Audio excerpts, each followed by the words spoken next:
یہ بات کی ہے سلمان اکمل راجہ نے۔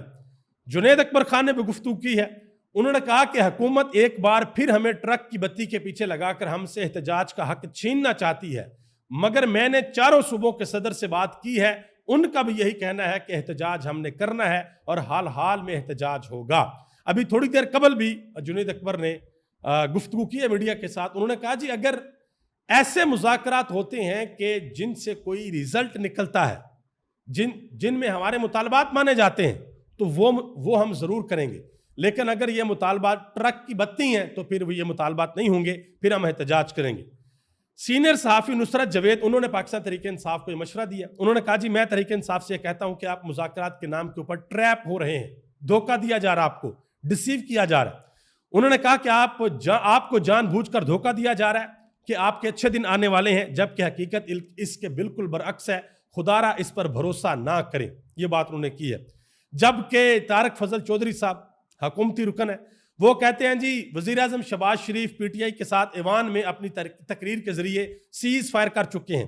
اس بات سے آگے اب بات جا رہی ہے اور پاکستان تحریک انصاف سے انگیجمنٹ کے حوالے سے کچھ مثبت پیش رفت ہوئی ہے جس کا میں ابھی کھل کر اظہار نہیں کر سکتا، یہ حکومتی سائیڈ کہہ رہی ہے۔ اور تحریک انصاف کہتی ہے کہ بھئی مذاکرات ایک سیاسی پارٹی کرتی ہے، کبھی بھی وہ مذاکرات کے دروازے بند نہیں کرتی، لیکن مذاکرات اس کے ساتھ ہوتے ہیں جس کی کوئی کریڈیبلٹی ہو،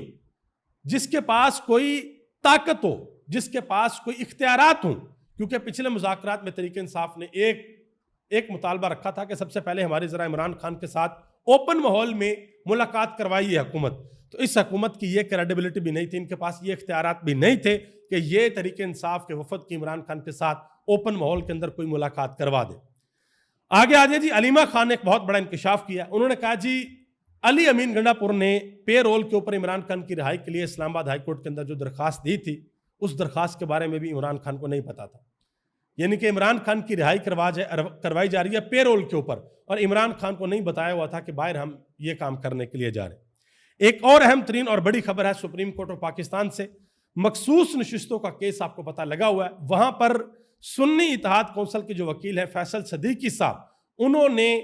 3 درخواستیں دائر کر دی ہیں۔ پہلے نمبر انہوں نے کہا ہے کہ جی یہ جو اپیلیں ہیں ان کی سماعت لائیو کی جائے، پوری قوم سنے کہ کیا باتیں کی جا رہی ہیں۔ دوسرے نمبر پہ انہوں نے کہا کہ جو فیصلہ لکھا تھا جسٹس منصور علی شاہ نے اور ان کے ساتھ جو ججز شامل تھے وہ اس بینچ کا حصہ نہیں ہے، یہ بھی درخواست انہوں نے دائر کیا ہے کہ ان کو شامل کیا جائے۔ تیسرے نمبر پہ انہوں نے کہا جی جب تک 26ویں آئینی ترمیم کا کیس نہیں سنا جاتا، اس کو پر فیصلہ نہیں ہوتا، تب تک مخصوص نشستوں والا جو کیس ہے اس کو ملتوی کر دیا جائے۔ یہ اہم ترین ڈیولپمنٹ ہوئی ہے سپریم کورٹ کے اندر۔ شیخ وقاص اکرم پاکستان تحریک انصاف کی جانب سے انہوں نے ایک پریس کانفرنس کی ہے، انہوں نے کہا جی لفظ مودی نون لیگ کے افیشل اکاؤنٹ سے صرف 2 مرتبہ ٹویٹ ہوا جس کے ویوز 10,000 تھے، جبکہ لفظ مودی تحریک انصاف کے افیشل اکاؤنٹ سے 45 مرتبہ استعمال ہوا اور اس کے ویوز 3.5 ملین سے زائد تھے۔ یہ افیشل کا ڈیٹا ہے۔ انہوں نے کہا کہ یہ وہ لوگ ہیں جو یہ دعویٰ کرتے ہیں کہ نواز شریف نے آپریشن سارے کا سارا ڈیزائن کیا۔ اس حوالے سے پارس جہاں زیب نے بھی گفتگو کی، انہوں نے جواب دیا عظمیٰ بخاری صاحبہ کو، انہوں نے کہا تھا نا جی سارے کا سارا آپریشن جو ہے یہ ڈیزائن کیا نواز شریف نے۔ انہوں نے کہا جی نواز شریف صاحب جو ہے وہ جنگی پلان ڈیزائن نہیں کر سکتے، بلکہ جو پلان وہ ڈیزائن کرتے ہیں وہ لنڈن فلیٹ کا پلان ہوتا ہے،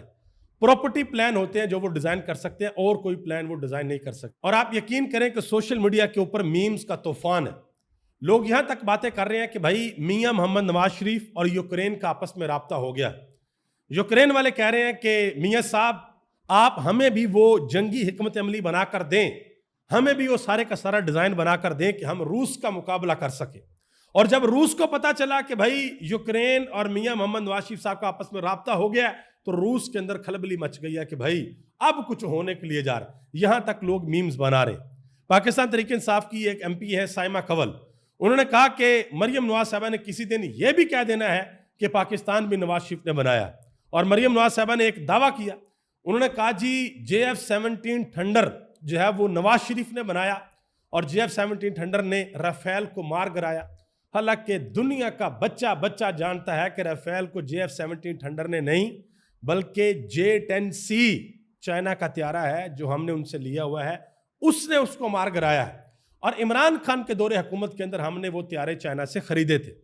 لیکن ہر جگہ پر اپنے آپ کو کریڈٹ دینے کی عادت ہے تو وہاں پر پھر چیزیں جو ہے وہ ذرا مس کیلکولیٹ ہو جاتی ہیں۔ جاوید چودھری نے ایک بات کیا نواز شریف کے حوالے سے، انہوں نے کہا جی نواز شریف کی سیاسی طور پر بالکل موت ہو چکی ہے۔ انہوں نے کہا کہ اب وہ بڑے بھائی اور والدین کی حیثیت سے رہ گئے ہیں۔ انہوں نے کہا کہ نواز شریف نے مودی کے خلاف ایک لفظ نہیں بولا، نون لیگ والے بھی پرفارم نہیں کر سکے، یہ ڈرے ہوئے تھے کہ کہیں مودی کے ساتھ بیٹھنا ہی نہ پڑ جائے۔ اس کے علاوہ ایک سوال پوچھا منصور علی خان نے خواجہ آصف سے کہ بھائی کیوں نہیں نواز شریف صاحب بولے، تو خواجہ آصف کا ذرا جواب سنیے گا اور پھر آپ نے تالیاں ضرور مارنی ہیں خواجہ آصف کے جواب کے اوپر، کیونکہ بڑا زبردست قسم کا جواب دیا۔ انہوں نے کہا جی اگر میاں محمد نواز شریف صاحب بولتے، اگر وہ مودی کا نام لیتے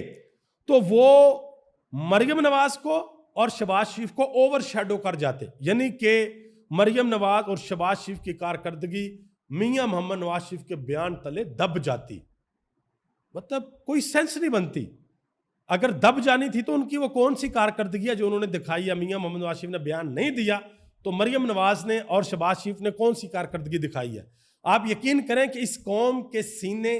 فخر سے چوڑے ہیں اپنی فورسز کی وجہ سے، اپنی ایئر فورس کی وجہ سے، اسپیشلی اپنے پائلٹس کی وجہ سے، لیکن اس قوم کے سینوں کے اندر غم ہے کہ کاش ہمارا وزیر اعظم للکارتا منہ توڑ جواب دیتا مودی کو اور پوری دنیا کے اندر وزیر اعظم کی سیٹ سے ایک بیانیہ بنتا، جو کہ ہم نہیں بنا سکے۔ انفارچونیٹلی یہ ہماری بدقسمتی ہے کہ ہم نہیں بنا سکے، لیکن جہاں تک قوم کا کام تھا قوم نے بیانیہ بنایا، قوم نے سوشل میڈیا کے اوپر کمال قسم کا دفاع کیا۔ اور اب یہ بھی خبریں آ رہی ہیں کہ بھائی نون لیگ کی طرف سے یہ کہا جا رہا ہے، ریکویسٹ کی جا رہی ہے، کہاں پہ کی جا رہی ہے آپ سمجھ جائیں کہ جی ٹویٹر کو بند کر دیں، ٹھیک ہے ہوگی بھارت سے لڑائی ختم ہو گئی ہے، قوم نے اچھا دفاع کر لیا، اب بند کر دیں ٹویٹر کو۔ تو ابھی تک تو نون لیگ کی اس درخواست کو نہیں مانا گیا، دیکھتے ہیں کہ آنے والے دنوں میں کیا ہوتا ہے۔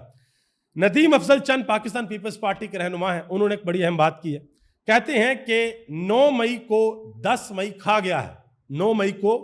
10 مئی کھا گیا ہے، آگے بڑھیں اور ماضی کو بھلا دیں۔ انہوں نے کہا کہ اسٹیبلشمنٹ کو چاہیے کہ کسی سیاسی جماعت کے ساتھ کھڑے ہونے کی بجائے اب قوم کے ساتھ کھڑے ہو جائے، یعنی کہ اس کے ساتھ کھڑے ہوں جہاں پر قوم کھڑی ہے۔ ایک بڑی اہم ترین بات نجم سیٹھی نے بھی کی ہے،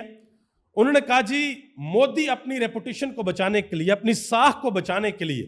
پاکستان کے اوپر دوبارہ حملہ کر سکتا ہے۔ انہوں نے کہا کہ بھارت کی عوام کے اندر بہت غصہ ہے اور بھارتی عوام یہ کہہ رہی ہے کہ مودی ناکام ہو گیا ہے، اور اس ناکامی کو کامیابی کے اندر بدلنے کا ایک ہی طریقہ ہے کہ بھارت دوبارہ ایک دفعہ پاکستان کے اوپر حملہ کرے اور اپنی عوام کو یہ دکھائے کہ ہم نے پاکستان کے کوئی 15 جہاز مار گرائے۔ یہ نجم سیٹھی صاحب نے بات کی ہے، دیکھتے ہیں کہ آنے والے دنوں میں کیا ہوتا ہے۔ بھارت نے اگر دوبارہ کوئی کسی بھی قسم کی حرکت کرنے کی کوشش کی تو انشاءاللہ پہلے سے زیادہ تسلی کروائی جائے گی۔ آپ سب کا بہت بہت شکریہ۔ پاکستان زندہ باد، پاکستان کے کروڑوں عوام پائندہ باد۔